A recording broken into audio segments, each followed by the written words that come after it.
'Twas brillig and slithy loves, did gyre and gimble in the wabe. All mimsy were the borough groves, and the mumraths outgabe. Beware the jabberwock, my son, in jaws that bite and claws that catch. Beware the jub bourbon shun, and the frimless bandersnatch. He took his vorpal sword in hand, long time no maxim foe he sought. So rested he by the tum-tum tree, and stood a while in thought. Welcome, moral gamers, to one of my favorite stories of all time. A game based on Alice in Wonderland. So how's this one going to stack up? Let's find out.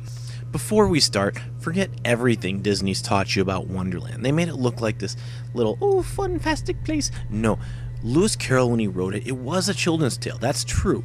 But Lewis Carroll was a logician, and he basically was challenging through his book the way people thought about what's normal. And take his challenge of normality and now add American McGee to it, one of the guys who helped create Doom 2. He takes this children's tale and twists it in such a way that it's just disturbing but spot on with the Carrollian novels. Now the story kicks off with Alice in a mental institution. She watched her parents get burned alive in an accidental house fire. Now, as she's been descending into madness, Wonderland itself has been changing with her. It's like they're connected. And in this new venture into Wonderland, she now sees an even more vivid, more disturbing area. The thing about this game that really catches my eye is the visuals, because this game it's one of those titles that, although it may not look extremely high definition, it really is a masterpiece. I mean, this is a very artistic world, whether you're going through the lush forests or whether you're going through industrial areas. The way it's been rendered is absolutely beautiful, and the game plays equally as well. The game actually is a pretty straightforward platformer. You know, you can double jump, you can slash things, you have a firearm. It's pretty much your standard Ratchet and Clank, Jack and Daxter, whatever it is you want to call it style 3D platformer. But the game keeps it very simple, which makes it accessible to anyone. But now the question is if this game is worth your time.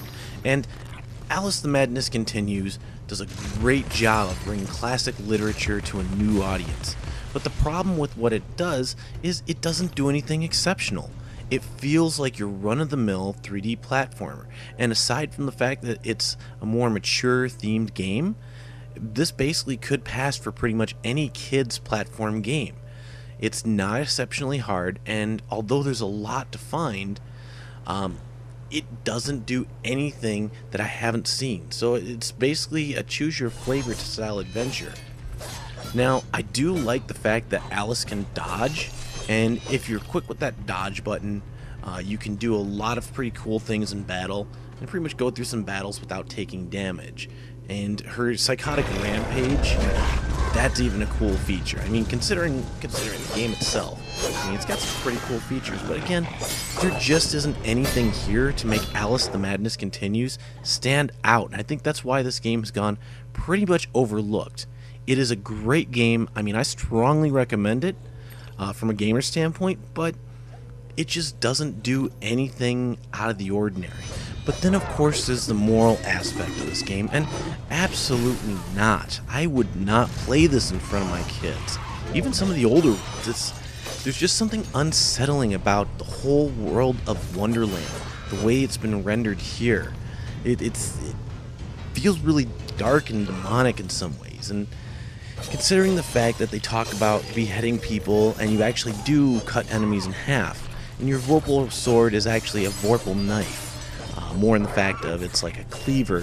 Alice is essentially going through with bloodstains all over her dress, and it's very psychotic. I really loved the Lewis Carroll novels. I read them. I would recommend reading them to your kids, but American McGee's take on it is quite a bit more mature than I would even allow my kids to sit down. So, do I recommend this for parents? Absolutely not.